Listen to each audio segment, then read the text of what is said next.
오늘 이 아침에 우리 주님께서 우리에게 나누어 주시는 생명의 말씀은 마가복음 16장 11절에서부터 20절까지의 말씀입니다. 마가복음 16장 11절에서 20절까지의 말씀, 우리 같이 한 목소리로 주의 말씀을 읽겠습니다. 자, 시작. 그들은 예수께서 살아나셨다는 것과 마리아에게 보이셨다는 것을 듣고도 믿지 아니하니라. 그 후에 그들 중 두 사람이 걸어서 시골로 갈 때에 예수께서 다른 모양으로 그들에게 나타나시나니, 두 사람이 가서 남은 제자들에게 알리었을 때 역시 믿지 아니하니라. 그 후에 11 제자가 음식 먹을 때에 예수께서 그들에게 나타나사 그들의 믿음 없는 것과 마음이 완악한 것을 꾸짖으시니, 이는 자기가 살아난 것을 본 자들의 말을 믿지 아니함일러라.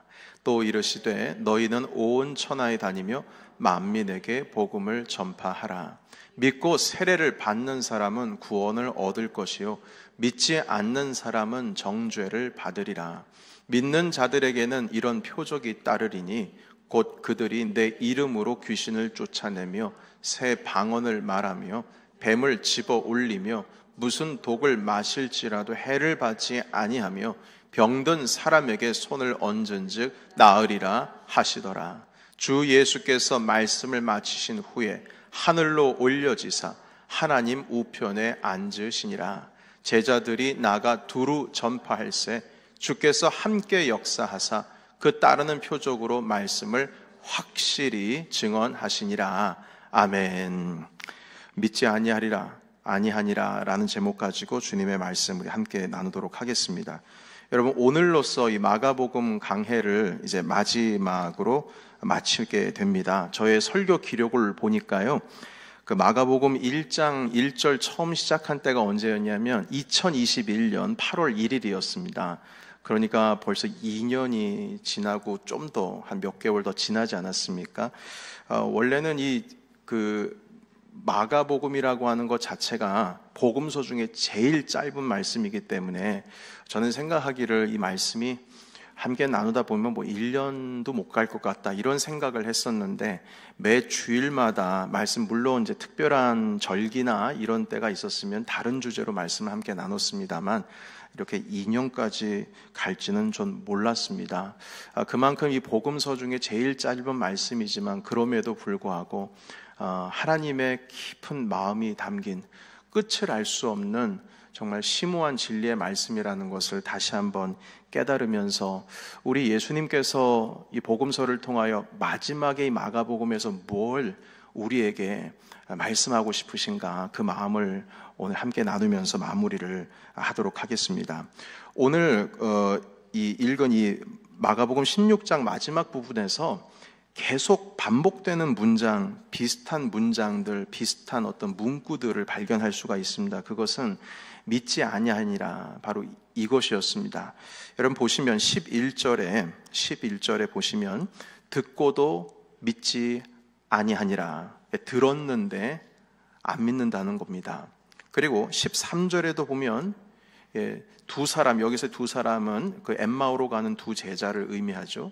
그 제자가 주님을 만나고 나서 다시 시골에서 가던 길을 멈추고 터닝백해서 예루살렘으로 돌아와서 나머지 제자들에게 다 내가 주님 만났다고 했는데, 보면 어떻게 안 믿어요? 역시 안 믿어요. 역시. 그러니까 어쩔 수 없는 거예요. 역시 안 믿는 겁니다. 못 믿는 거예요. 그리고 14절에 보시면 드디어 주님께서 부활하신 몸으로 나타나셔서 뭐라고 하셨냐면, 그들의 믿음이 없는 것, 그리고 이 믿음이 없는 것은 완악한 것, 이걸 꾸짖으셨다고 말씀하셨어요. 왜냐하면 그들이 믿지 아니하기 때문이다, 이렇게 말씀하시고요. 그리고 16절 한 번 더 보시면 믿지 않는 사람은 정죄를 받는다 해서 믿지 않는다는 것에 초점을 두고 지금 말씀을 하고 있습니다. 여러분, 이 모든 것이 지금 보여주는 것은 무엇이냐면, 주님이 살아나셨다라고 하는 것을 본 증인들이 제자들에게 내가 봤다라고 소식을 전하는데도 불구하고 믿지를 않는 겁니다. 막달라 마리아, 주님을 본 마리아가 봤는데도 믿지 않고, 엠마오로 가는 두 제자가 주님을 봤는데도 믿지 않습니다. 여러분, 그런데 나중에는 이 제자들이 주님을 보고 결국 도마 같은 경우에는 그 손자국, 창자국이 어떻게 합니까? 손가락 한번 집어넣어 봅니다. 그리고 나서 믿습니다. 결국엔 다 믿어요. 그런데 결국에는 다 믿지만 이 믿어가는 그 과정 속에서 발견할 수 있는 것은 예수님의 제자들이 모두입니다. 심지어는 베드로조차도 예수님을 하나님의 아들로 고백하고 있고 예수님을 그리스도로 이미 주님이 돌아가시기 전에 그렇게 고백하고 있음에도 불구하고 사실 그때 고백했던 그 믿음이 제대로 된 믿음이 아니고 어설픈 믿음이었다라고 하는 것을 보여주고 있는 겁니다. 여러분, 분명히 예수님께서 고난당하시기 전에 예수님을 하나님의 아들 메시아로 제자들은 인정을 하고 있었습니다. 주님께서 십자가에 못 박히시기 전에 사도 베드로께서는 주님은 그리스도시요 살아계신 하나님의 아들임라고 믿음으로 먼저 정말 수제자답게 믿음으로 고백을 했어요. 그리고 예수님께서는요 3년 동안 공생의 시간을 가지시면서 예수님의 제자들과 함께 하시면서 구약 성경에서 당신 자신을 향해서 말씀하시는 그 예언의 말씀이 지금 이루어졌다, 이루어지고 있다라고 하는 사실을 계속 가르쳐 주셨습니다. 그리고 그 예언이 어떻게 이루어지는지 사인, 증명, 표적, 증거를 보여주셨는데 그것이 무엇이냐면 기적이었습니다. 눈먼 자가 보게 되고 걷지 못하는 자가 걷게 되고 죄인들이 회개해서 돌아오고 심지어 죽은 자들이 살아나는 일들, 이것입니다.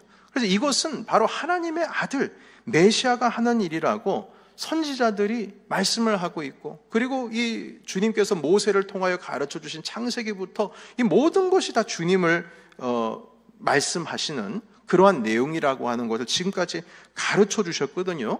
그런데도 불구하고 예수님의 제자들은 그러한 수많은 가르침뿐만 아니라 자기가 심지어 믿음으로 당신은 하나님의 아들입니다라고 고백을 하면서도 주님이 부활하셨다 하는데 그걸 믿지를 못하는 거예요.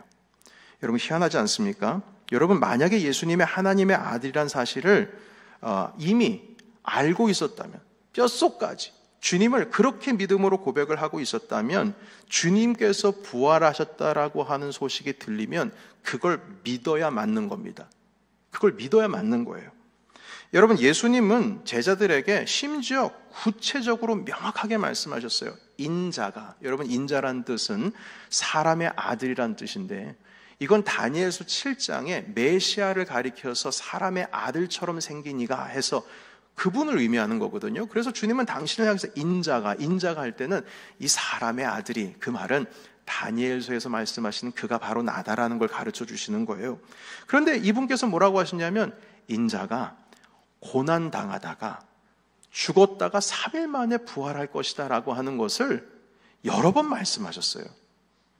주님께서 예루살렘에 가서 별세하실 것도 말씀하셨고, 근데 그때마다 제자들이 잘 안 들어요. 그게 무슨 뜻인지, 도대체 무슨 말씀을 하시는지 귀 기울이지를 않습니다. 그러니까 주님께서 그 정도로 말씀하셨으면 부활하셨다라고 하는 소식이 들리면 그걸 알아 먹어야 되는데 못 알아차리는 거예요. 그래서 주님께서 얼마나 답답하셨으면 엠마오로 가는 그 시골 마을로 가는 두 제자를 중간에 막아서 가지고 예루살렘에서 있었던 일에 대해서 일일이 구약 성경을 가르쳐 주시면서 주님께서 그때 그런 말씀을 하셨는데 이 말이 그 말이거든 하면서 일깨워줬거든요. 그런데 제자들이 그 얘기를 들으면서도 내 앞에서 그 말씀을 하고 있는 사람이 주님이라는 걸 몰라요. 못 알아차립니다. 왠 줄 아십니까? 그냥 가려져 있는 거예요. 나중엔 그걸 깨닫게 되니까 그제서야 주님을 알아봐요. 얼마나 어둔합니까? 얼마나 이 아주 너무나 불쌍하게 모르는 거예요. 깨닫지를 못하는 겁니다. 여러분, 그래서 이 부활의 소식을 믿지 않는다라고 하는 것은 역시나 믿지 아니하더라 이렇게 말씀하고 있지 않습니까? 그 뜻은 무슨 뜻이냐면 그 이전에 이들이 아무리 입을 벌려가지고 주님은 그리스도십니다, 살아계신 하나님의 아들입니다라고 수없이 고백을 했다고 할지라도 아직도 여전히 예수님에 대한 인식이 덜 된 겁니다. 아직 주님이 나의 구주시고 나의 왕이시고 하나님의 아들이시고 우리를 구원하실 구속자라고 하는 것이 뼛속까지 안 들어오는 거예요. 그게 인정이 안 되니까 주님께서 부활하신다고 수없이 말씀하시고 주님께서 고난당하신다고 말씀하셨음에도 불구하고 지금 주님께서 부활하셨다라고 하는 소식이 들려오는데도 알아차리지를 못하는 겁니다. 여러분, 이것은 꼭 이것과 같습니다. 제가 지금 이 말씀드리는 예가 이게 정확하게 맞아 들어가는 건지는 저도 잘 모르겠습니다. 그러나 어느 정도 비슷한 면이 있어서 좀 여러분들의 이해를 돕기 위해서 한 가지 말도 안 되는 예를 한번 해보도록 하겠습니다. 제가 작년에 그 어노인팅이라고 하는 한국의 그 예배 사역팀, 거기서 예배 캠프 2022라고 하는 앨범을 제작을 했는데 거기에 제 노래 하나가 실렸습니다. 넘쳐나리라는 노래가 실렸는데 내년 1월에도 또 새로운 노래가 나올 예정입니다.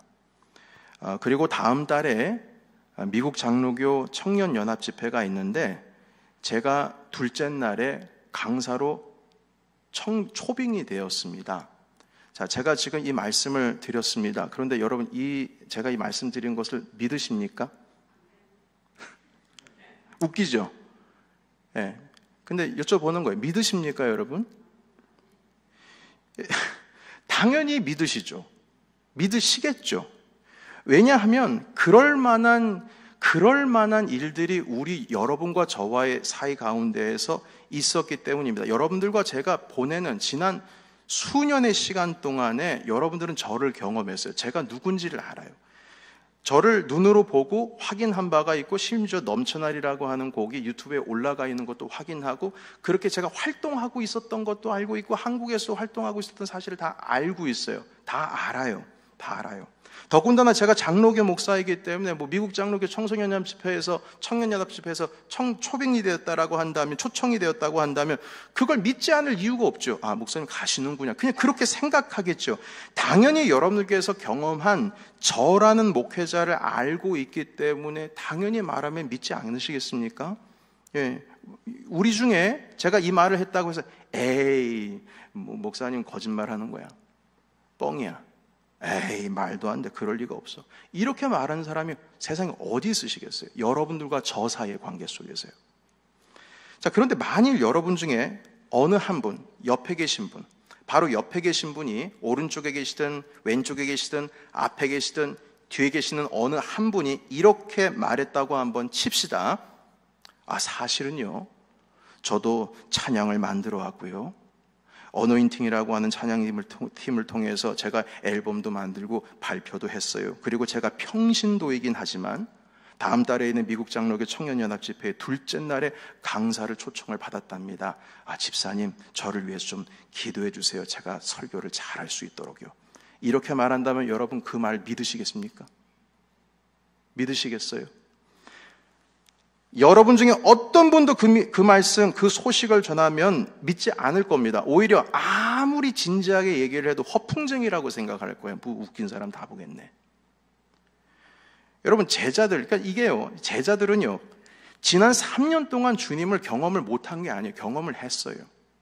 예수님이 누군지를 알아요. 하나님의 아들만이 할 수 있는 일을 예수님께서 다 하시는 거 봤어요. 죽은 자가 살아났어요.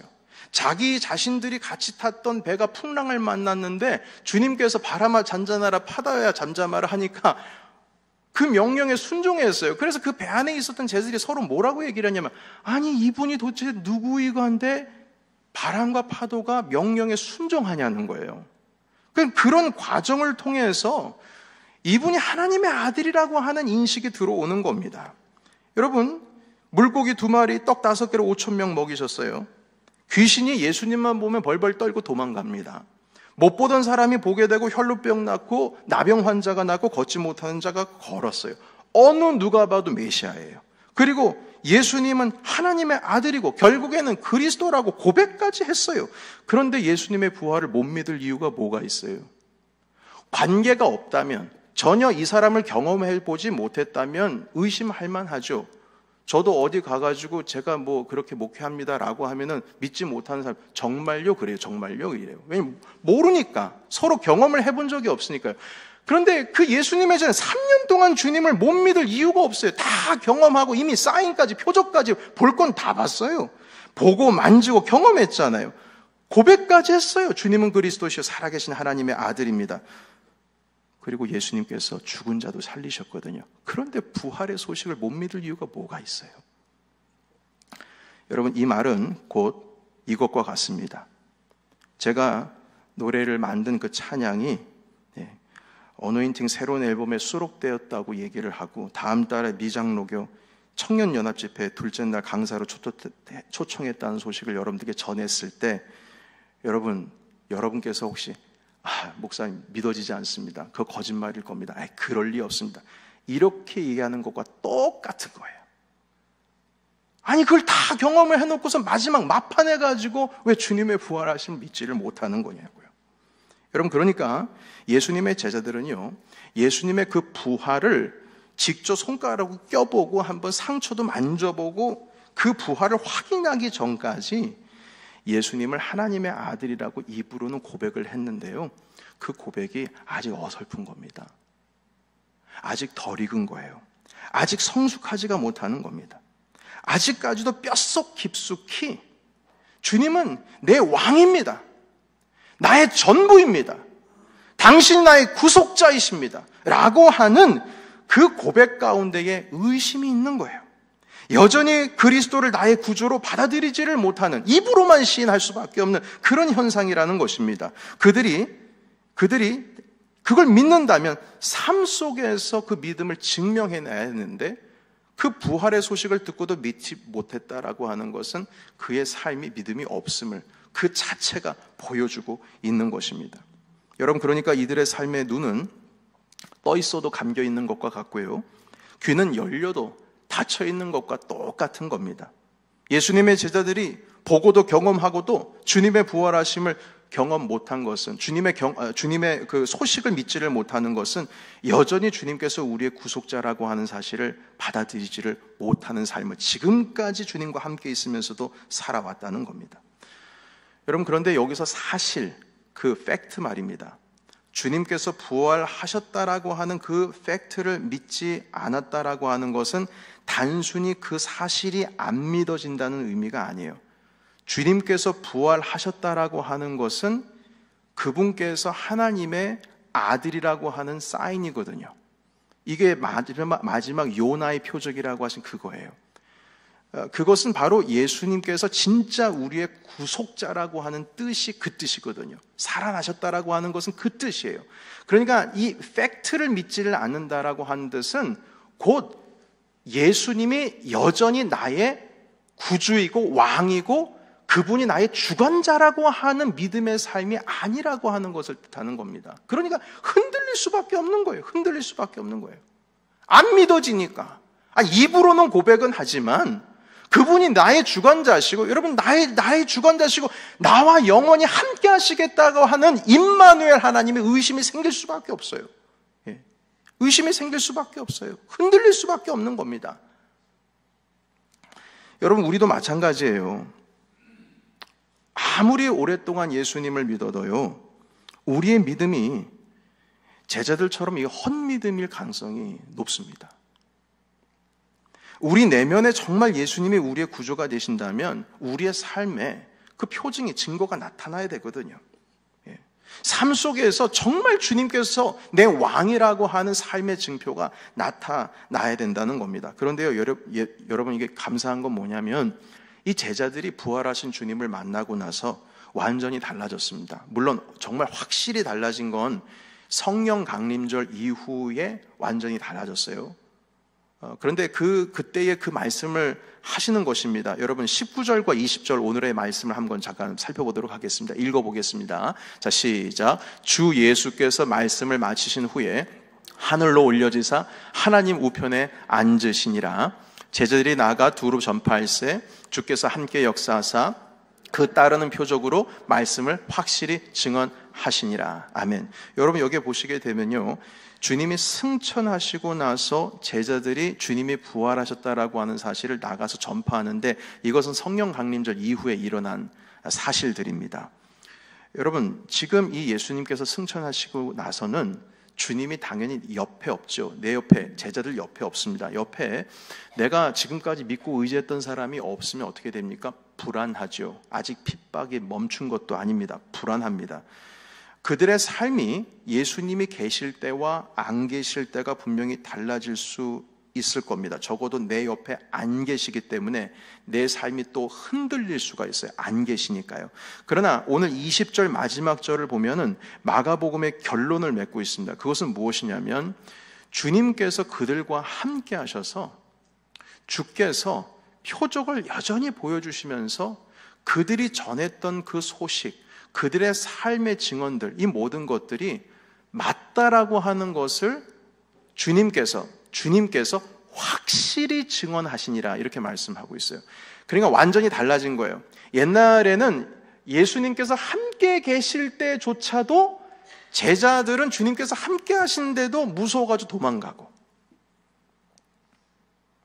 주님 그냥 막 부인해버리고, 예수님이 옆에 계시는데, 그것도 시퍼렇게 두 눈을 뜨고 보고 계시는데 주님 부인하고 도망가고, 심지어는 주님은 살아계신 하나님의 아들입니다 고백하는 그 그룹이 누가 오른쪽에 앉을까 누가 좌측에 앉을까 이렇게 고민하면서 나 자신이 뭔가 어떻게 좀 한자리 해보려고 하는, 그러니까 고백이랑 신앙 고백이랑 삶이랑 따로 노는 거예요.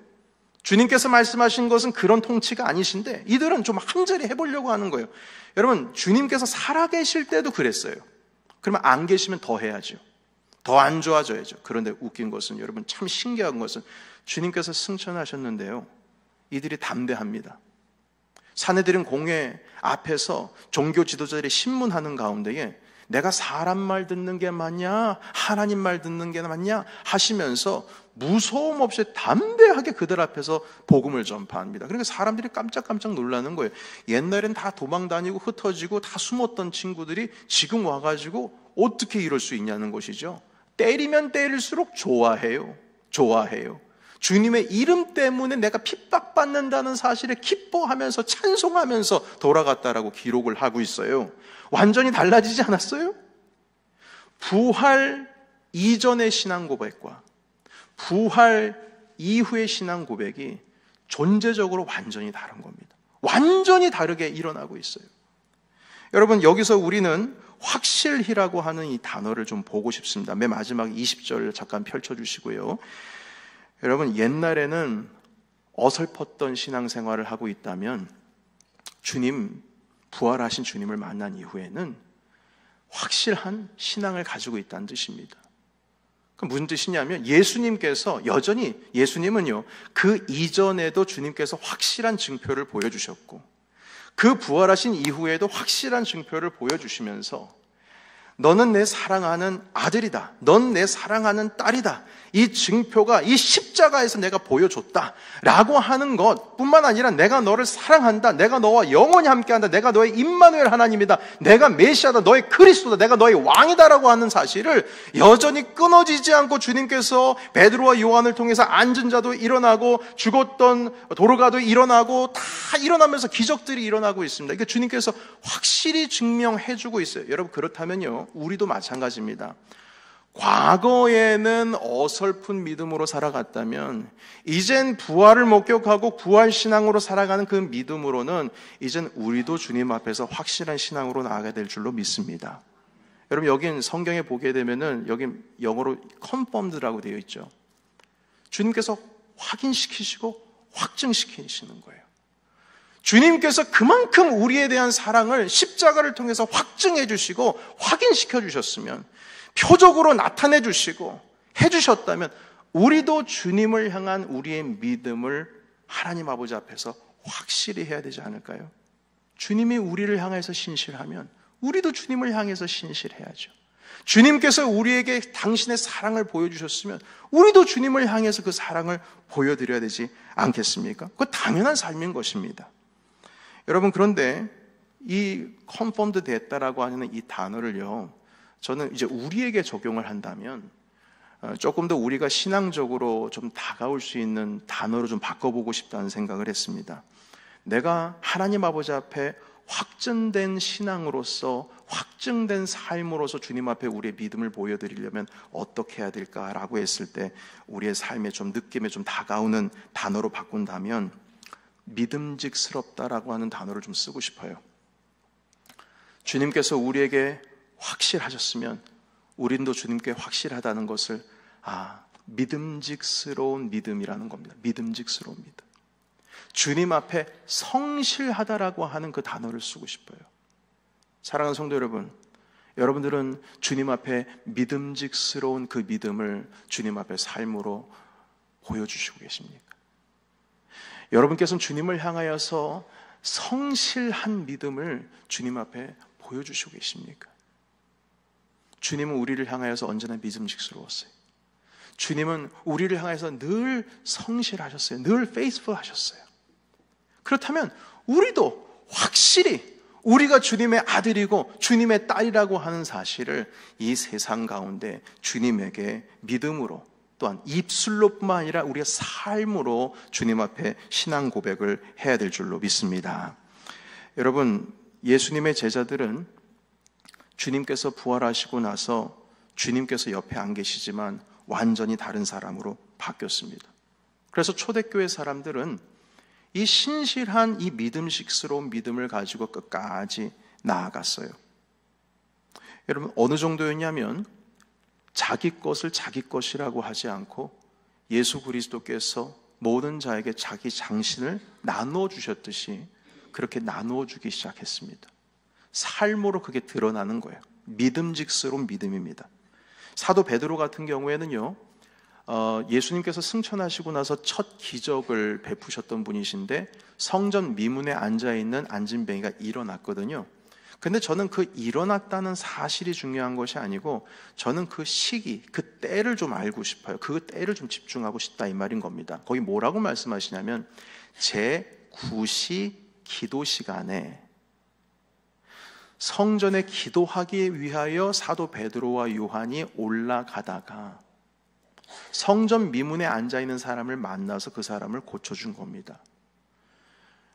여러분, 베드로와 요한은 주님께서 승천하신 후에도 눈에 안 보인다 할지라도, 주님이 내 옆에 만져지지 않는다 할지라도 예수님과 함께 늘 산속에 기도하러 갔던 그 생각을 가슴에 품고 루틴하게 하나님 아버지께 기도하기 위해서 성전을 찾았습니다. 여러분, 기적은요 갑자기 생뚱맞게 막 일어나는 거 아닙니다.